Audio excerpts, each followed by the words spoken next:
Welcome to MN Academy 26 YouTube channel. ಸ್ನೇಹಿತರೆ, ಎಲ್ಲರಿಗೂ ನಮಸ್ಕಾರ. ಕರ್ನಾಟಕ ಪರೀಕ್ಷಾ ಪ್ರಾಧಿಕಾರದ ವೆಬ್ಸೈಟ್ನಲ್ಲಿ ಪ್ರಕಟವಾಗಿರುವ ಕೆಸೆಟ್ 2025 ತಾತ್ಕಾಲಿಕ ಅರ್ಹ ಅಭ್ಯರ್ಥಿಗಳ ಪಟ್ಟಿಯನ್ನು ಆಧರಿಸಿ ಮೂಲ ದಾಖಲೆಗಳ ಪರಿಶೀಲನೆಯ ವೇಳಾಪಟ್ಟಿ ಇದೀಗ ಪ್ರಕಟಿಸಿರುವಂತದ್ದು. ಸ್ನೇಹಿತರೆ, ಸಬ್ಜೆಕ್ಟ್ ವೈಸ್ ಟೈಮಿಂಗ್ಸ್ ಡೇಟ್ ಅನ್ನ ನೀಟಾಗಿ ಕೊಟ್ಟಿದ್ದಾರೆ. ಅನುಬಂಧ 1 ಮತ್ತು ಅನುಬಂಧ 2ರಲ್ಲಿ ಡಾಕ್ಯುಮೆಂಟ್ ವೆರಿಫಿಕೇಶನ್ಗೆ ಸಂಬಂಧಿಸಿದಂತೆ ಏನೆಲ್ಲ ಡೀಟೇಲ್ಸ್ ಅನ್ನ ಕೊಟ್ಟಿದ್ದಾರೆ, ಕಂಪ್ಲೀಟ್ ಮಾಹಿತಿ ಒಂದು ವಿಡಿಯೋ ಮುಖಾಂತರ ನೋಡ್ತಾ ಹೋಗೋಣ. ಎಲ್ಲೂ ವಿಡಿಯೋನ ಸ್ಕಿಪ್ ಮಾಡದೆ ಅಬ್ಸರ್ವ್ ಮಾಡ್ತಾ ಹೋಗಿ ಸ್ನೇಹಿತರೆ. ನೋಡಿ, ಅನುಬಂಧ 1 ಕೆಸೆಟ್ 2025 ಅರ್ಹ ಅಭ್ಯರ್ಥಿಗಳ ಮೂಲ ದಾಖಲೆಗಳ ಪರಿಶೀಲನೆಯ ಟೈಮ್ ಟೇಬಲ್ ಇದು. ಇದೇ ತಿಂಗಳು ನವೆಂಬರ್ 29ರಿಂದ ವೆರಿಫಿಕೇಶನ್ ಸಬ್ಜೆಕ್ಟ್ ವೈಸ್ ಪ್ರಾರಂಭವಾಗುತ್ತೆ. ನೋಡಿ, ಇಲ್ಲಿ ಡೇಟು, ಸಬ್ಜೆಕ್ಟ್ ಹಾಗೆ ಮಾರ್ನಿಂಗ್ ಸೆಷನ್ ಅಲ್ಲಿ ನಡತಕ್ಕಂತಹ subject wise timings with date ಜೊತೆಗೆ ಆಫ್ಟರ್ನೂನ್ ಸೆಷನ್ ಅಲ್ಲಿ ನಡತಕ್ಕಂತಹ ಸಬ್ಜೆಕ್ಟ್ ವಿತ್ ಟೈಮಿಂಗ್ಸ್ ಅನ್ನ ನೀಟಾಗಿ ಕೊಟ್ಟಿದ್ದಾರೆ. ಸ್ಟೆಪ್ ಬೈ ಸ್ಟೆಪ್ ಇಲ್ಲಿ ನೋಡ್ತಾ ಹೋಗೋಣ. ಫಸ್ಟ್ ಸಬ್ಜೆಕ್ಟ್ 29 ನವೆಂಬರ್ 2025 ಕನ್ನಡ ಮತ್ತು ಮ್ಯಾನೇಜ್ಮೆಂಟ್. ಮಾರ್ನಿಂಗ್ ಕನ್ನಡ ಇರುತ್ತೆ, ಮ್ಯಾನೇಜ್ಮೆಂಟ್ ಮಧ್ಯಾಹ್ನ ಇರುತ್ತೆ.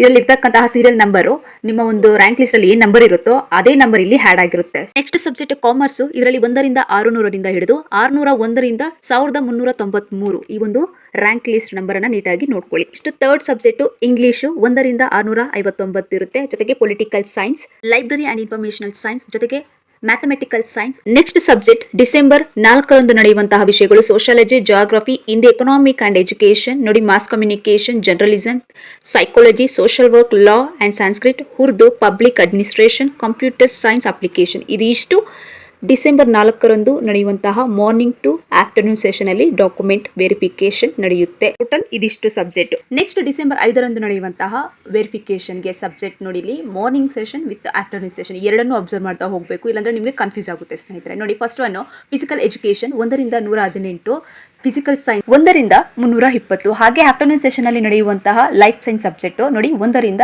781. ಇಲ್ಲಿ ನಿಮ್ಗೆ ಒಂದಷ್ಟು ಕ್ಲಾರಿಟಿ ಸಿಕ್ತಲ್ವಾ ಸ್ನೇಹಿತರೆ. ಹಾಗೆ ವಿಡಿಯೋವನ್ನ ಸ್ಕಿಪ್ ಮಾಡದೆ ಅಬ್ಸರ್ವ್ ಮಾಡ್ತಾ ಹೋಗಿ. ನೆಕ್ಸ್ಟ್ ಡಿಸೆಂಬರ್ 6ರಂದು ನಡೆಯುವಂತಹ document verification subject morning session ಅಲ್ಲಿ ನೋಡಿ ಕೆಮಿಕಲ್ ಸೈನ್ಸ್ 1ರಿಂದ 540. ಹಾಗೆ ಆಫ್ಟರ್ನೂನ್ ಸೆಷನ್ ಅಲ್ಲಿ ನಡೆಯುವಂತಹ ಟೋಟಲ್ ಸಬ್ಜೆಕ್ಟ್ ಅನ್ನು ಇಲ್ಲಿ ಅಬ್ಸರ್ವ್ ಮಾಡ್ತಾ ಹೋಗಿ. First one environmental science, home science, electronical science, earth science, women studies, performing arts, music and visual arts. Next ಈ ಒಂದು ಟೈಮ್ ಟೇಬಲ್ ಎಂಡಲ್ಲಿ ಒಂದಷ್ಟು ಮಾಹಿತಿಯನ್ನ ಇಲ್ಲಿ ಶೇರ್ ಮಾಡಿದ್ದಾರೆ. ಪರಿಶಿಷ್ಟ ಜಾತಿ ಮೀಸಲಾತಿ ಅಡಿಯಲ್ಲಿ ಬರ್ತಕ್ಕಂತ SC ಯಲ್ಲಿ A, B ಮತ್ತು C ಇವರು ಅರ್ಹತೆ ಗಳಿಸಿರುವ ತಹಸೀಲ್ದಾರರಿಂದ RD ಸಂಖ್ಯೆ, ನಿಮ್ಮ ಕ್ಯಾಸ್ಟ್ ಸರ್ಟಿಫಿಕೇಟ್ ಅಲ್ಲಿ ಇರತಕ್ಕಂತ RD ಸಂಖ್ಯೆ ಹೊಂದಿರುವ ಹೊಸ ಪ್ರಮಾಣ ಪತ್ರ ಕಡ್ಡಾಯವಾಗಿ ದಾಖಲೆ ವೆರಿಫಿಕೇಶನ್ ಅಲ್ಲಿ ನೀವು ಸಲ್ಲಿಸತಕ್ಕದ್ದು. ಜೊತೆಗೆ ಕಂದಾಯ ಇಲಾಖೆಯಿಂದ ಇತ್ತೀಚೆಗೆ ಪ್ರಮಾಣ ಪತ್ರ ವಿತರಣೆ ಆರಂಭವಾಗಿರುವುದರಿಂದ ಇವರಿಗೆ ಸಮಯದ ಅಗತ್ಯವಿರುವುದರಿಂದ ಸದರಿ ಅಭ್ಯರ್ಥಿಗಳು ಅಂದ್ರೆ ಎಲ್ಲಾ ವಿಷಯಗಳ ದಿನಾಂಕ 8 ಡಿಸೆಂಬರ್ 2025ರಿಂದ ಹಿಡಿದು ದಿನಾಂಕ 9 ಡಿಸೆಂಬರ್ 2025ರಂದು ಸಹ ನೀವು ಹಾಜರಾಗಿ ಡಾಕ್ಯುಮೆಂಟ್ ಸಲ್ಲಿಸಿ ಮತ್ತೆ ನೀವು ಕೆಸೆಟ್ ಪ್ರಮಾಣ ಪತ್ರವನ್ನ ನೀವು ಪಡೆಯಬಹುದು ಎಂಬ ಮಾಹಿತಿಯನ್ನ ಕೆಇ ಅವರು ನೀಟಾಗಿ ತಿಳಿಸಿದ್ದಾರೆ. ಓಕೆನಾ. ನೆಕ್ಸ್ಟ್ ಅನುಬಂಧ 2ರಲ್ಲಿ ಕೆಇ ಅವರು ಏನ್ ಹೇಳಿದ್ದಾರೆ ಅಂದ್ರೆ ಸ್ನೇಹಿತರೆ, ಮೂಲ ದಾಖಲೆಗಳ ಪರಿಶೀಲನೆಯ ಒಂದು ಹಾಜರಾದ ಅಭ್ಯರ್ಥಿಗಳಿಗೆ ಈ ಒಂದು ಕಂಡೀಷನ್ ನೀವು ಫಾಲೋ ಮಾಡಲೇಬೇಕು. ಈ ಒಂದು ಮಾರ್ಗಸೂಚನೆಗಳನ್ನ ಇಟ್ಸ್ ವೆರಿ ಇಂಪಾರ್ಟೆಂಟ್. ಎಲ್ಲೂ ವಿಡಿಯೋವನ್ನ ಸ್ಕಿಪ್ ಮಾಡದೆ ಅಬ್ಸರ್ವ್ ಮಾಡ್ತಾ ಹೋಗಿ. ಓಕೆನಾ. ನೋಡಿ, ಇಲ್ಲಿ ಮೊದಲನೇದಾಗಿ ಅಭ್ಯರ್ಥಿಗಳು ನಿಮ್ಮ ಒಂದು ಡಾಕ್ಯುಮೆಂಟ್ಸ್ ವೆರಿಫಿಕೇಶನ್ ಸಮಯದಲ್ಲಿ ಅಭ್ಯರ್ಥಿಗಳು ಇಲ್ಲಿ ಪ್ರಾಧಿಕಾರ ನಿಗದಿಪಡಿಸಿರುವ ದಿನಾಂಕದಂದೇ ನೀವು ಹಾಜರಾಗತಕ್ಕದ್ದು. ಅಂದ್ರೆ ಇಲ್ಲಿ ನಿಗದಿಪಡಿಸಿದ ದಿನಾಂಕದಂದು ಹಾಜರಾದ ಅಭ್ಯರ್ಥಿಗಳಿಗೆ ಇತರೆ ದಿನಾಂಕದಂದು ಮೂಲ ಡಾಕ್ಯುಮೆಂಟ್ ವೆರಿಫಿಕೇಶನ್ಗೆ ಮತ್ತೆ ನಿಮಗೆ ಅಲ್ಲಿ ಅವಕಾಶ ಇರೋದಿಲ್ಲ. ಅಲ್ಲಿ ತಿಳಿಸಿರುವಂತಹ ದಿನಾಂಕದಂದು ವಿಷಯದಂದೇ ನೀವು ಅಟೆಂಡ್ ಆಗಬೇಕಾಗುತ್ತೆ. ಹಾಗೆ ಒಂದಷ್ಟು ರಿಕ್ವೆಸ್ಟ್ ಸ್ನೇಹಿತರೆ, ನಿಮ್ಮಲ್ಲಿ ಇದೇ ತರದ ಲೇಟೆಸ್ಟ್ ಮಾಹಿತಿಗಳಿಗಾಗಿ ನಮ್ಮ MN Academy 26 ಯೂಟ್ಯೂಬ್ ವಾಹಿನಿಗೆ subscribe to bell icon all in option ಗೆ ಸೆಲೆಕ್ಟ್ ಮಾಡಿ. Because upcoming government recruitment call ಆಗುವಂತಹ ಕೆಇ ಇಂದ ಎಲ್ಲಾ ಪರೀಕ್ಷೆಗಳ ಮಾಹಿತಿಗಳ ನೋಟಿಫಿಕೇಶನ್ ಮೊದಲು ನಿಮಗೆ ರೀಚ್ ಆಗುತ್ತೆ. ಓಕೆನಾ. ಹಾಗೆ ಮಾಹಿತಿಗೆ ಬರೋಣ ಸ್ನೇಹಿತರೆ. ನೋಡಿ, ಇಲ್ಲಿ ಅಭ್ಯರ್ಥಿಗಳು ಇಲ್ಲಿ ತಿಳಿಸಿರುವಂತಹ ಕೆಲವೊಂದು ನಿಮ್ಮ ಒಂದು ದೃಢೀಕರಣ ಪತ್ರಗಳು, ಡಾಕ್ಯುಮೆಂಟ್ಸ್ ಗಳನ್ನ ಯಾವ ಒಂದು ಸಮಯದಲ್ಲಿ ನೀವು ಹೇಗೆ ಹಾಜರುಪಡಿಸಬೇಕು ಅದ್ರ ಬಗ್ಗೆ ಒಂದಷ್ಟು ಮಾಹಿತಿಯನ್ನ ಇಲ್ಲಿ ತಿಳಿಸಿದ್ದಾರೆ. ಮೊದಲನೇದಾಗಿ ಪರೀಕ್ಷೆಯ ಒಂದು ಪ್ರವೇಶ ಪತ್ರ, ಹಾಲ್ ಟಿಕೆಟ್, ಈಗ ಜಾರಿಯಲ್ಲಿರ್ತಕ್ಕಂತಹ ಆಧಾರ್ ಕಾರ್ಡ್. ನೆಕ್ಸ್ಟ್ ಸ್ನಾತಕೋತ್ತರ ಪದವಿಯ ಎಲ್ಲಾ semester marks card with xerox certificate, original with xerox ಇರಬೇಕು.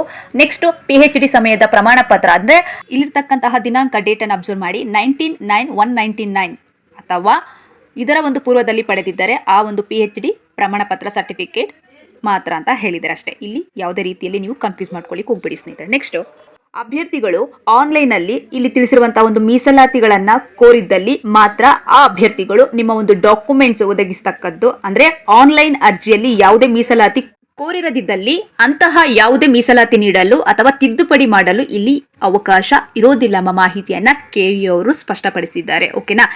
ಹಾಗೆ ಅರ್ಜಿಯಲ್ಲಿ ಕೋರಿರುವ ಮೀಸಲಾತಿ ಅನುಸಾರ ಅಭ್ಯರ್ಥಿಗಳು ಹೆಸರಿನಲ್ಲಿ ಪಡೆದ ಜಾತಿ ಪ್ರಮಾಣ ಪತ್ರ ಅಥವಾ ಜಾತಿ ಅಥವಾ ಆದಾಯ ಪ್ರಮಾಣ ಪತ್ರಗಳು ಅಂದ್ರೆ ಪರಿಶಿಷ್ಟ ಜಾತಿ ಪರಿಶಿಷ್ಟ ಪಂಗಡಗಳ ಫಾರ್ಮ್ ಡಿ ನಮೂನೆಯಲ್ಲಿ ಪ್ರಮಾಣ ಪತ್ರ ಸಲ್ಲಿಸತಕ್ಕದ್ದು. ಪ್ರವರ್ಗ 1ರ ಅಭ್ಯರ್ಥಿಗಳು ಫಾರಂ ಇ ನಮೂನೆಯಲ್ಲಿ ಸಲ್ಲಿಸತಕ್ಕದ್ದು. ಹಾಗೆ 3ರಲ್ಲಿ ಅಬ್ಸರ್ವ್ ಮಾಡಿ 2A 2B 3A ಮತ್ತು 3B ಅಭ್ಯರ್ಥಿಗಳು ಫಾರಂ ಎಫ್ ನಮೂನೆಯಲ್ಲಿ ಪ್ರಮಾಣ ಸಲ್ಲಿಸತಕ್ಕದ್ದು. ಅದರಲ್ಲೂ ಪರಿಶಿಷ್ಟ ಜಾತಿ ಅಭ್ಯರ್ಥಿಗಳು ಪ್ರವೇಶ ಪತ್ರ ಅಂದ್ರೆ ನಿಮ್ಮ ಆಲ್ ಟಿಕೆಟ್ ಡೌನ್ಲೋಡ್ ಮಾಡುವಾಗ ಪರಿಶಿಷ್ಟ ಜಾತಿ ಎ, ಪರಿಶಿಷ್ಟ ಜಾತಿ ಬಿ, ಪರಿಶಿಷ್ಟ ಜಾತಿ ಸಿ ಎಂದು ಘೋಷಿಸಿಕೊಂಡಿರುವ ಆಧಾರದಲ್ಲಿ ಅಭ್ಯರ್ಥಿಗಳನ್ನು ಆಯ್ಕೆ ಮಾಡಲಾಗಿರುತ್ತದೆ. ಕೆಸೆಟ್ 2025ರ ಪ್ರಮಾಣ ಪತ್ರ ಪಡೆಯಲು ಕಡ್ಡಾಯವಾಗಿ ತಹಸೀಲ್ದಾರರು ವಿತರಿಸಿದ ಆರ್ಡಿ ಸಂಖ್ಯೆ ಇರುವ ಮೂಲ ಪ್ರಮಾಣ ಪತ್ರವನ್ನು ನೀವು ಕ್ಯಾಸ್ಟ್ ಸರ್ಟಿಫಿಕೇಟ್ ಅನ್ನು ಕಡ್ಡಾಯವಾಗಿ ಹಾಜರುಪಡಿಸಬೇಕು. ಅದೇ ಕಾರಣಕ್ಕೂ ಮಿಸ್ ಮಾಡ್ಕೊಳ್ಳಿಕ್ಕೆ ಹೋಗ್ಬೇಡಿ ಸ್ನೇಹಿತರೆ, ಇದು ನಿಮ್ಮ ಗಮನದಲ್ಲಿ. ನೆಕ್ಸ್ಟ್ ಹಾಗೆ ಅದಕ್ಕೆ ಸಂಬಂಧ ಇನ್ನಷ್ಟು ಇಲ್ಲಿ ಬ್ರೀಫ್ ಆಗಿ ಎಕ್ಸ್ಪ್ಲೈನ್ ಮಾಡಿದ್ದಾರೆ ನೋಡಿ. ಸಿಂಪಲ್ ಆಗಿ ಈವರೆಗೆ ತಹಸೀಲ್ದಾರರಿಂದ ಪರಿಶಿಷ್ಟ ಜಾತಿಯವರು ಎ ಪರಿಶಿಷ್ಟ ಜಾತಿ ಬಿ, ಪರಿಶಿಷ್ಟ ಜಾತಿ ಸಿ ಪ್ರಮಾಣ ಪತ್ರ ಪಡೆಯದಿದ್ದಲ್ಲಿ ತಕ್ಷಣವೇ ಪಡೆಯುವುದು. ಅಂತಹ ಅಭ್ಯರ್ಥಿಗಳಿಗೆ ಡಿಸೆಂಬರ್ 2ನೇ ವಾರದಲ್ಲಿ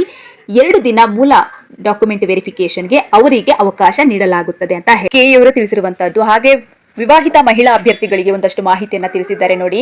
ಕ್ಯಾಸ್ಟ್ ಸರ್ಟಿಫಿಕೇಟ್, ಇನ್ಕಮ್ ಸರ್ಟಿಫಿಕೇಟ್ ತಮ್ಮ ಹೆಸರಿನೊಂದಿಗೆ ಅಂದ್ರೆ ಅವರ ಪತಿಯ ಹೆಸರಿನಲ್ಲಿ ಜಾರಿಯಾದ ಜಾತಿ ಮತ್ತು ಆದಾಯ ಪ್ರಮಾಣ ಪತ್ರವನ್ನು ನೀವು ಸಮಕ್ಷಮ ಪ್ರಾಧಿಕಾರದಿಂದ ಪಡೆದು ಸಲ್ಲಿಸತಕ್ಕದ್ದು ಎಂಬ ಮಾಹಿತಿಯನ್ನ ಅವರೇ ಹೇಳಿದ್ದಾರೆ. ಓಕೆನಾ. ನೆಕ್ಸ್ಟ್ ವಿಕಲಚೇತನ ಅಭ್ಯರ್ಥಿಗಳಿಗೆ ಕೆಇ ಅವರು ಏನ್ ಹೇಳಿದ್ದಾರೆ ಅಂದ್ರೆ ಇಲ್ಲಿ ಅಬ್ಸರ್ವ್ ಮಾಡ್ತಾ ಹೋಗಿ ಸ್ನೇಹಿತರೆ. ವಿವಿಧ ವೈಫಲ್ಯತೆಯ 40% ಕಡಿಮೆ ಇಲ್ಲದಿರುವ ಬಗ್ಗೆ ಸರ್ಕಾರದ ಅಧಿಕೃತ ಜ್ಞಾಪನ ಸಂಖ್ಯೆ ನೋಡಿ 115 ಈ ಒಂದು 2025ರಲ್ಲಿ ನಿಗದಿಪಡಿಸಿದ ನಮೂನೆಯಲ್ಲಿ ಅಂಗವಿಕಲತೆ ಬಗ್ಗೆ ಜಿಲ್ಲಾ ಮಟ್ಟದ ವೈದ್ಯಕೀಯ ಮಂಡಳಿಯಿಂದ ನೀಡಲಾದ ವೈದ್ಯಕೀಯ ಪ್ರಮಾಣ ಪತ್ರವನ್ನು UDID ಕಾರ್ಡ್ನೊಂದಿಗೆ ನೀವು ಸಲ್ಲಿಸತಕ್ಕದ್ದು ಎಂಬ ಮಾಹಿತಿಯನ್ನ ಅವರು ಖುದ್ದಾಗಿ ಕೆಇ ಅವರು ಹೇಳಿದ್ದಾರೆ. ಇದು ನಿಮ್ಮ ಗಮನಕ್ಕೆ. ಓಕೆನಾ. ನೆಕ್ಸ್ಟ್ ತೃತೀಯ ಲಿಂಗದ ಅಭ್ಯರ್ಥಿಗಳಿಗೆ ನೋಡಿ, ಇಲ್ಲಿ ಮೀಸಲಾತಿ ಕೋರಿರುವಂತಹ ಅಭ್ಯರ್ಥಿಗಳು ನೀವು ಇಲ್ಲಿ ಅಂದ್ರೆ ಇಲ್ಲಿ ಹಕ್ಕುಗಳ ರಕ್ಷಣೆ ತೃತೀಯ ಲಿಂಗ ವ್ಯಕ್ತಿಗಳು ಈ ಒಂದು ಹಕ್ಕುಗಳ ರಕ್ಷಣೆಯ ಅಧಿನಿಯಮ 2019ರ ಸೆಕ್ಷನ್ 6ರ ಖಂಡ 1ರಲ್ಲಿ ನಿರ್ದೇಶಿಸಿದಂತೆ ಸಂಬಂಧಪಟ್ಟ ಜಿಲ್ಲಾ ದಂಡಾಧಿಕಾರಿಗಳು ಜಾರಿ ಮಾಡಿರುವ ತೃತೀಯ ಲಿಂಗ ಪ್ರಮಾಣ ಪತ್ರವನ್ನು ನೀವು ಸಲ್ಲಿಸಬೇಕಾಗುತ್ತದೆ. ಇದು ಕೆಇ ಅವರು ಸ್ಪಷ್ಟವಾಗಿ ಹೇಳಿದ್ದಾರೆ. ಇದು ನಿಮ್ಮ ಗಮನಕ್ಕೆ. ನೋಡಿ, ಇಲ್ಲಿ ಸೂಚನೆಯಲ್ಲಿ ನಾನು ಈಗಾಗಲೇ ಮಾರ್ಕ್ ಮಾಡಿದ್ದೀನಿ. ಸೊ ನೀವು ಹೀಗೆ ಅರ್ಥ ಮಾಡ್ಕೋಬೇಕು. ಇಷ್ಟೊತ್ತು ಯಾವ ಒಂದು ಸಬ್ಜೆಕ್ಟ್ ವೈಸು ಕ್ಯಾಟಗರಿ ವೈಸ್ ಏನೆಲ್ಲ ಅಭ್ಯರ್ಥಿಗಳು ಮೀಸಲಾತಿಯನ್ನು ಕೋರಿದಿರೋ ಅವರಿಗೆಲ್ಲರಿಗೂ ಸಿಂಪಲ್ ಆಗಿ ಈ ಒಂದು ಮಾಹಿತಿ ಅಪ್ಲೈ ಆಗುತ್ತೆ. ನೋಡಿ, ಆಲ್ ಒರಿಜಿನಲ್ ಡಾಕ್ಯುಮೆಂಟ್ಸ್ ನೀವು ವೆರಿಫಿಕೇಶನ್ಗೆ ಹೋಗುವಂತಹ ಸಂದರ್ಭದಲ್ಲಿ ಪ್ರತಿಯೊಂದು marks card with xerox 2 set extra ತಗೊಂಡೋಗಿ ಎಲ್ಲ ಡಾಕ್ಯುಮೆಂಟ್ಸ್ ಅನ್ನ ಎತ್ಕೊಂಡೋಗಿ, ಜೊತೆಗೆ ನಿಮ್ಮ ಇನ್ಕಮ್ ಸರ್ಟಿಫಿಕೇಟ್ ರಿನ್ಯೂವಲ್ ಇದೆಯಾ ಅದನ್ನೊಂದಷ್ಟು ನೋಡಿಕೊಂಡು ಯಾವ ಸಮಯದಲ್ಲಿ ಯಾವ ಡೇಟ್ ಯಾವ ಸಮಯಕ್ಕೆ ನಿಮ್ಮ ಒಂದು ವೆರಿಫಿಕೇಶನ್ ಸಬ್ಜೆಕ್ಟ್ ನಡೆಯುತ್ತೋ ಆ ಒಂದು ಸಮಯಕ್ಕೆ ಸರಿಯಾಗಿ ನೀವು ಹಾಜರಾಗಿ ಅಂತ ಹೇಳ್ತಾ, ಜೊತೆಗೆ ವೆರಿಫಿಕೇಶನ್ ನಡೆಯುವಂತಹ ಸ್ಥಳ ನೋಡಿ, ಮೂಲ ದಾಖಲೆಗಳ ಪರಿಶೀಲನೆಯನ್ನು ಕರ್ನಾಟಕ ಪರೀಕ್ಷಾ ಪ್ರಾಧಿಕಾರ ಕಚೇರಿ 18ನೇ ಕ್ರಾಸ್ ಸಂಪಿಗೆ ರಸ್ತೆ ಮಲ್ಲೇಶ್ವರಂ ಬೆಂಗಳೂರು ಪಿನ್ ಕೋಡ್ 560012 ಈ ಒಂದು ವಿಳಾಸವನ್ನ ನೋಟ್ ಮಾಡ್ಕೊಳ್ಳಿ ಸ್ನೇಹಿತರೆ. ಜೊತೆಗೆ ಅರ್ಜಿಯಲ್ಲಿ ಕ್ಲೈಮ್ ಮಾಡಿದ್ದಲ್ಲಿ ಯಾವುದೇ ಮೀಸಲಾತಿಯನ್ನು ಈ ಹಂತದಲ್ಲಿ ಪರಿಗಣಿಸುವುದಿಲ್ಲ. ಅಭ್ಯರ್ಥಿಗಳು ಇಲ್ಲಿ ತಿಳಿಸಿರುವ ಹಂತಗಳನ್ನ ಮನವಿಯನ್ನ ಸಲ್ಲಿಸಿದಂತೆ ಕೋರಿದೆ ಎಂಬ ಮಾಹಿತಿಯನ್ನ ಕೆಇ ಸ್ಪಷ್ಟವಾಗಿ ಹೇಳಿದ್ದಾರೆ. ಈ ಒಂದು PDF ಕಾಪಿ ಬೇಕಾಗಿದ್ದಲ್ಲಿ ನಮ್ಮ ಟೆಲಿಗ್ರಾಮ್ ಚಾನೆಲ್ ಅಲ್ಲಿ ನಾನು ಈಗಾಗಲೇ ಶೇರ್ ಮಾಡಿರ್ತೀನಿ. ಇದು ಸಾಧ್ಯವಾದಷ್ಟು ಜಾಯ್ನ್ ಆಗಿ, ಹಾಗೆ ಡಾಕ್ಯುಮೆಂಟ್ ವೆರಿಫಿಕೇಶನ್ಗೆ ಹೊರಡುವಂತಹ ಎಲ್ಲ ಸ್ಪರ್ಧಾರ್ಥಿಗಳಿಗೆ wish you all the best. ಇದೇ ತರದ ಲೇಟೆಸ್ಟ್ ಅಪ್ಡೇಟ್ಗಳಿಗಾಗಿ ನಮ್ಮ MN Academy 26 ಯೂಟ್ಯೂಬ್ ವಾಹಿನಿಗೆ subscribe to bell icon all in ಆಪ್ಷನ್ಗೆ ಸೆಲೆಕ್ಟ್ ಮಾಡಿ. ಬಿಕಾಸ್ ಇದೇ ತರದ ಉಪಯುಕ್ತ ವಿಡಿಯೋಗಳ ನೋಟಿಫಿಕೇಶನ್ ಮೊದಲು ನಮಗೆ ರೀಚ್ ಆಗುತ್ತೆ. ಹಾಗೆ ಈ ಒಂದು ಮಾಹಿತಿ ನಿಮಗೆ ಉಪಯುಕ್ತವೆನಿಸಿದಲ್ಲಿ ಸಾಧ್ಯವಾದಷ್ಟು ಶೇರ್ ಮಾಡಿ ಸ್ನೇಹಿತರೆ.